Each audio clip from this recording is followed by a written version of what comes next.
ஒன்றிய அரசு கொண்டு வந்துள்ள 3 புதிய குற்றவியல் சட்டங்களுக்கு வழக்கறிஞர்கள், சமூக ஆர்வலர்கள் என பல்வேறு தரப்பினரும் கடும் எதிர்ப்பு தெரிவித்து வருகின்றனர்.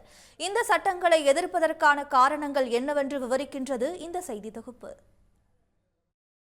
1860ஆம் ஆண்டு முதல் நடைமுறையில் உள்ள இந்திய தண்டனை சட்டம், இந்திய சாட்சிய சட்டம், குற்றவியல் நடைமுறை சட்டம் ஆகியவற்றின் பெயரை சமஸ்கிருதத்தில் மாற்றி மாநில அரசுகளின் எதிர்ப்பையும் மீறி ஒன்றிய அரசு சமீபத்தில் புதிய குற்றவியல் சட்டங்களை நடைமுறைப்படுத்தியது.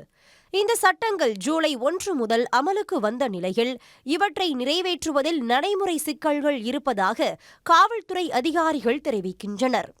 புதிய சட்டங்களை நிறைவேற்றுவதற்கான தொழில்நுட்ப கட்டமைப்பு வசதிகள் காவல் நிலையத்தில் இல்லை என்று கூறும் ஓய்வு பெற்ற காவல்துறை அதிகாரி சித்தண்ணன், சட்டங்களை நிறைவேற்றும் முன் மாநில அரசுகளுடன் ஆலோசித்திருக்க வேண்டும் என்றார்.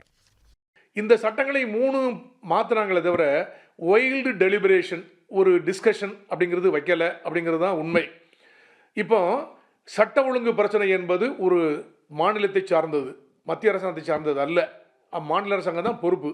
அப்படி இருக்கும்போது சட்டம் இயற்றுதல் என்பது, கிரிமினல் சட்டங்கள் இயற்றும்போது என்பது கன்கரண்ட் லிஸ்ட்டில் இருக்குது, யூனியனுடைய கன்கரண்ட் லிஸ்ட்டில் பொது பட்டியலில் இருக்கிறது.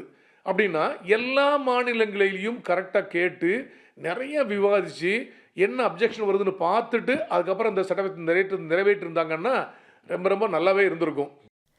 காலனிய சட்டங்கள் மாற்றப்படுவதாக ஒன்றிய அரசு கூறினாலும் பழைய சட்டங்களின் பெரும் பகுதி காப்பி பேஸ்ட் செய்யப்பட்டு இருப்பதாக சமூக ஆர்வலர்கள் கூறுகின்றனர்.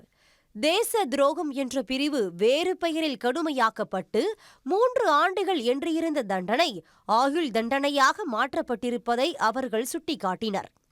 இதேபோல பல பிரிவுகளில் விசாரணை நடைமுறைகள் கடுமையாக்கப்பட்டுள்ளதாக கூறப்படுகிறது.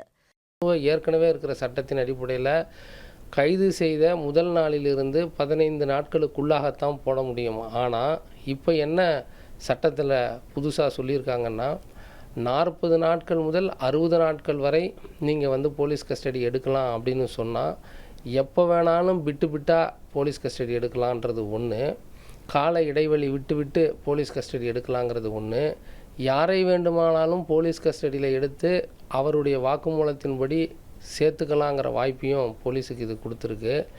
3, உங்களுக்கான பிணை உரிமை மறுக்கப்படுது.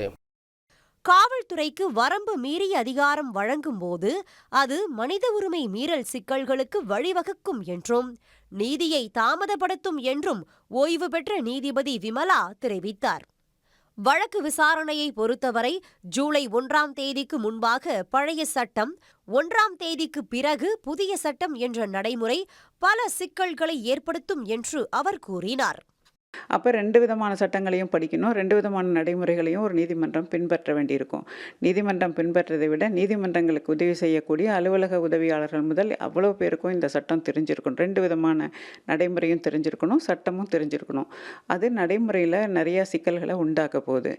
இதில் பல பேரும் என்ன சொல்லுவாங்க, பழைய நடைமுறை புது நடைமுறை 2 விதமான பின்பற்றதுனால எனக்கு சரியான நியாயம் கிடைக்கலன்னு சொல்லி இந்த நடைமுறைகளெல்லாம் சரியில்லை, அரசியலமைப்பு சட்டப்படி சரியா இல்லைன்னு இதை சேலஞ்ச் பண்ணுறதுக்கு கூடிய வாய்ப்புகள் இருக்குது. அதனால் இது விரைவான நீதிக்கு வழிவகுக்கும் அப்படிங்கிறதுல யாருக்கும் நம்பிக்கை இல்லை. புதிய குற்றவியல் சட்டங்கள் குறித்து விரிவான விவாதம் நடைபெறவில்லை. மாநிலங்களின் கருத்துக்களும் கேட்கப்படவில்லை. சட்டத்தின் சரத்துகள் பல்வேறு சிக்கல்களையும் எழுப்புகின்றன என்பதால் புதிய சட்டங்களை ரத்து செய்வது குறித்து ஒன்றிய அரசு பரிசீலிக்க வேண்டும் என்பதே சமூக ஆர்வலர்கள் மற்றும் வழக்கறிஞர் உள்ளிட்ட பலரின் கோரிக்கையாக உள்ளது. சன் செய்திகளுக்காக ஒளிப்பதிவாளர் உமாசங்கருடன் செய்தியாளர் அன்புச்செல்வன். உடனுக்குடன் செய்திகளை தெரிந்து கொள்ள சன் நியூஸ் பெல் ஐகானை கிளிக் பண்ணுங்க.